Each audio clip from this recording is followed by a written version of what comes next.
You can support me by turning on notifications, subscribing to my channel, and liking the video. Waiting for your comments. Jack the Ripper, London's Nights of Terror. The very name conjures images of fog-shrouded alleys, flickering gaslights, and a murderer who evaded capture despite the efforts of an entire city in panic. Although more than a century has passed since the Ripper's grisly murders in Whitechapel, his specter looms as large as ever. To talk about Jack the Ripper is to peer into the darkest recesses of Victorian London, to walk the same cramped streets where fear mingled with desperation, and to wonder how the killer managed to vanish without ever facing justice.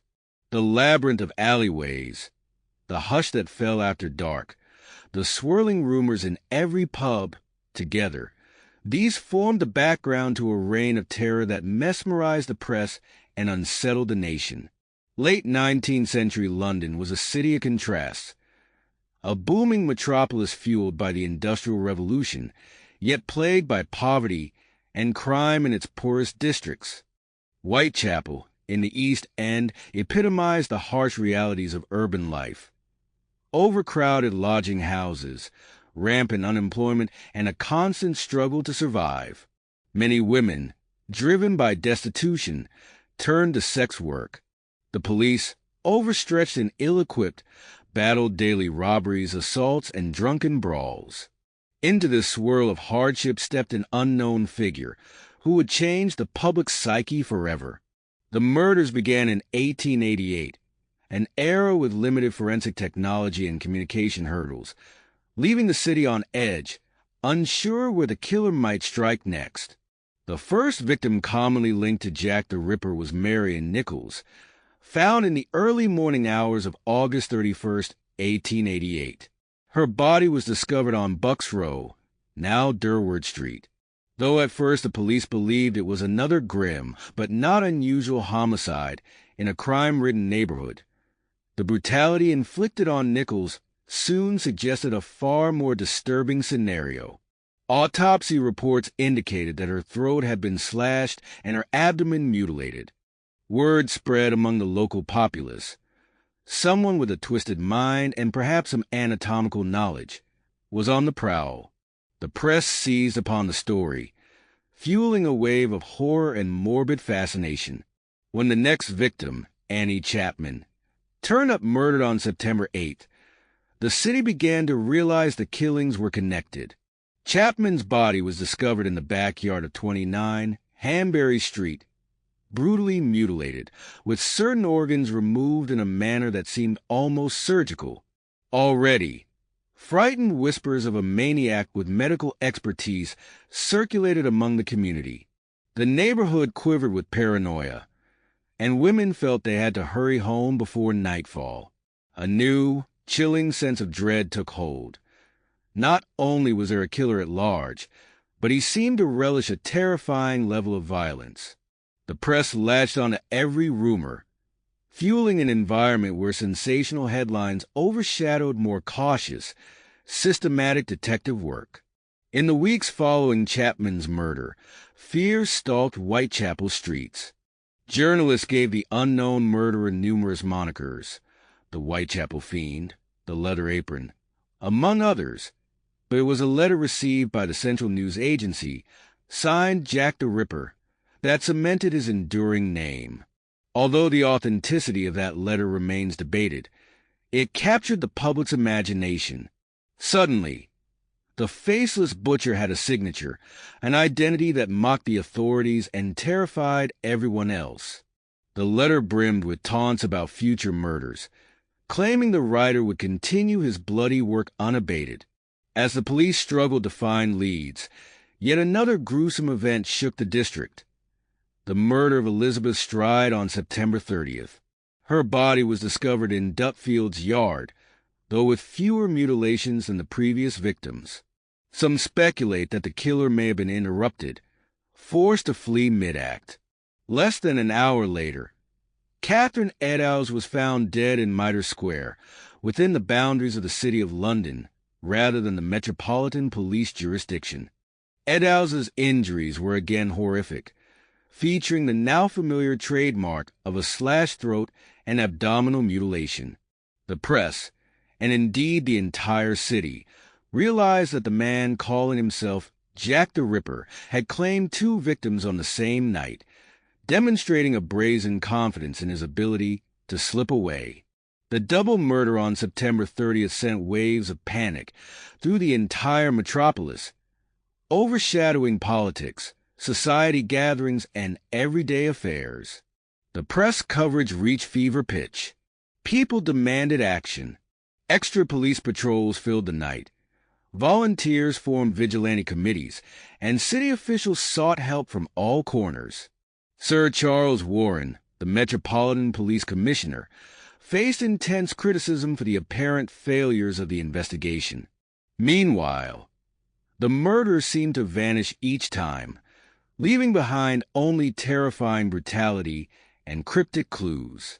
The city's nights became battlegrounds of suspicion, with neighbors suspecting one another, and the local sex workers nervously grouping together for protection. The anonymity of the foggy streets was no longer an ally. It had become a smokescreen for the darkest evils. A piece of evidence that fueled the mania was the so-called Golston Street graffito.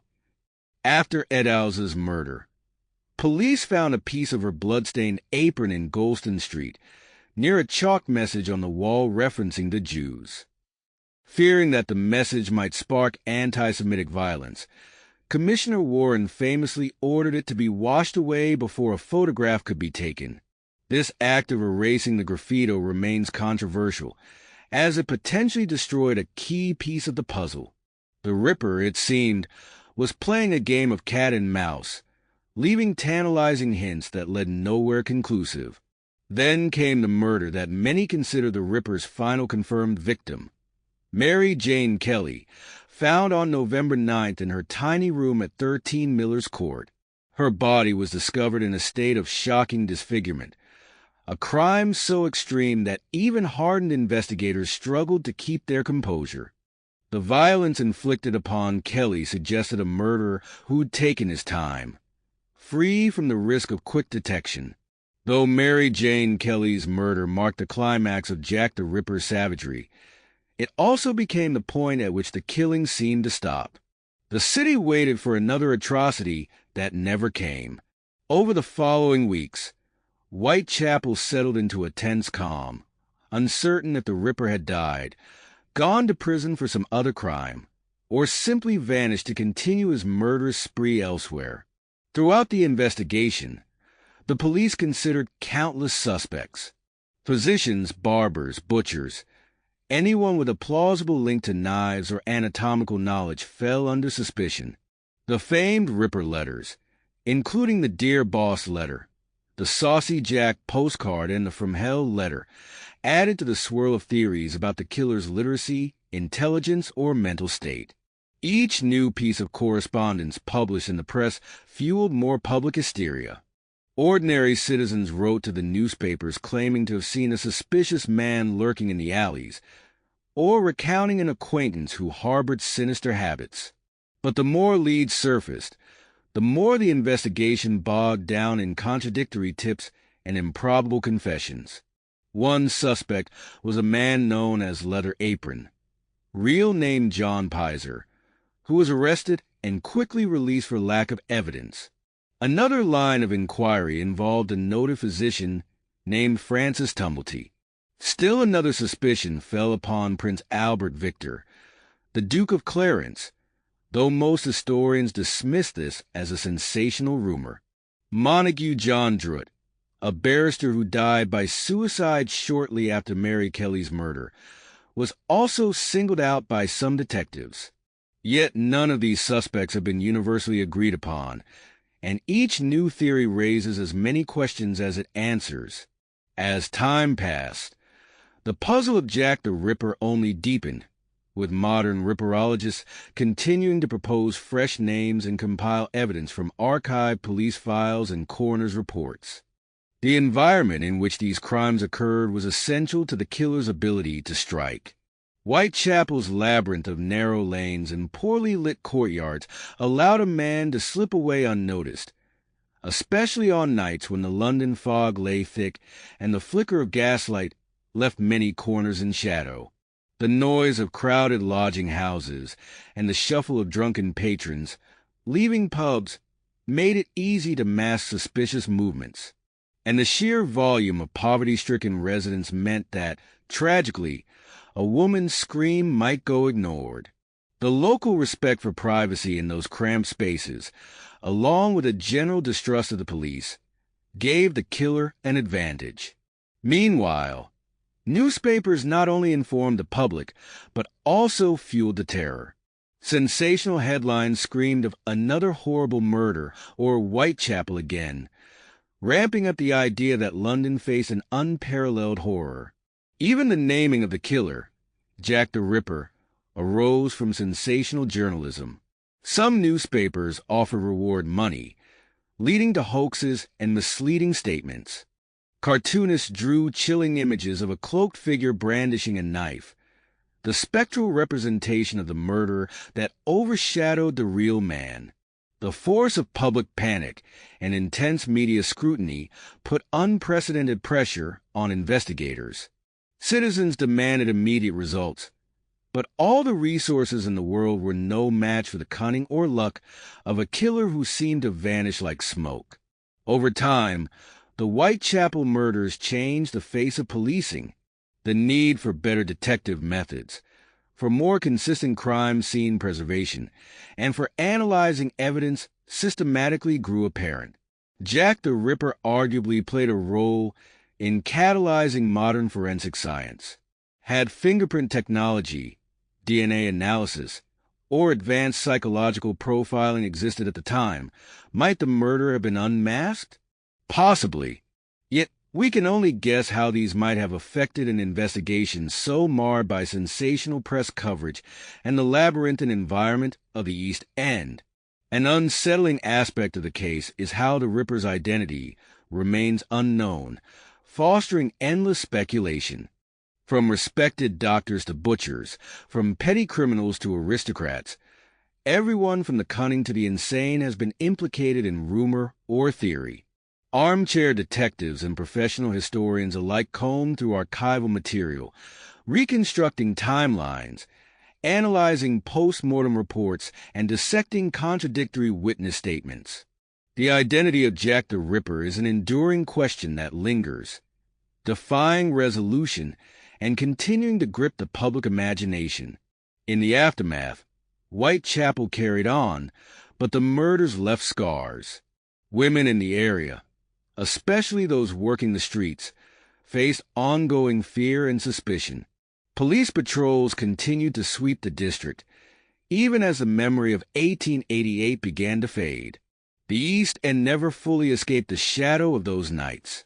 Over the decades, new tragedies came and went, but the Whitechapel murders never lost their grim hold on the collective psyche. A sense of unfinished business remains. Perhaps that's why the story endures, retold in books, films, documentaries, and theories in pub corners, because it was never solved and the killer never answered for his crimes. Jack the Ripper's reign in the autumn of 1888 spanned mere months, yet it feels timeless. The violence was so extreme, the public's fear so visceral, and the mystery so profound that it transcends the boundaries of historical crime. It's become a cautionary tale about the darkest potential lurking in the shadows of a great city. Modern visitors to London still walk the Ripper tours, treading the same roads that Mary Ann Nichols, Annie Chapman, Elizabeth Stride, Catherine Eddowes, and Mary Jane Kelly once did. Guides point out the places where bodies were discovered, the pubs where the victims might have taken their last drinks. The city has changed in countless ways, but the uneasy hush at certain corners remains, especially at dusk when shadows lengthen and the wind whistles through the alleyways. Even if technology eventually uncovers conclusive evidence, these nights of terror are etched into London's soul. The legacy of 1888 stands as a reflection of social inequality, of how the poor and marginalized often become targets for predators operating with impunity. It also underscores the importance of investigative diligence, showing that a cunning criminal can outmaneuver a society unprepared to handle such a monstrous threat. Yet above all, the Jack the Ripper murders are a testament to the allure of the unknown, how a single figure can stoke such pervasive dread simply by refusing to be identified. In the end, Jack the Ripper, London's Knights of Terror, remains a chilling legend of a real-life predator who eluded capture by the greatest city on earth at the height of its imperial power. Those nights shaped our understanding of fear and murder, ushering in a new era for both sensational media and law enforcement. We are left only with questions and the enduring echo of footsteps along a foggy Whitechapel lane. Perhaps the truth lies buried in old evidence files or in an unmarked grave. For now, the Ripper's identity continues to haunt the city, a whispered rumor of knives in the dark, leaving a final question. Will we ever be certain of who he was?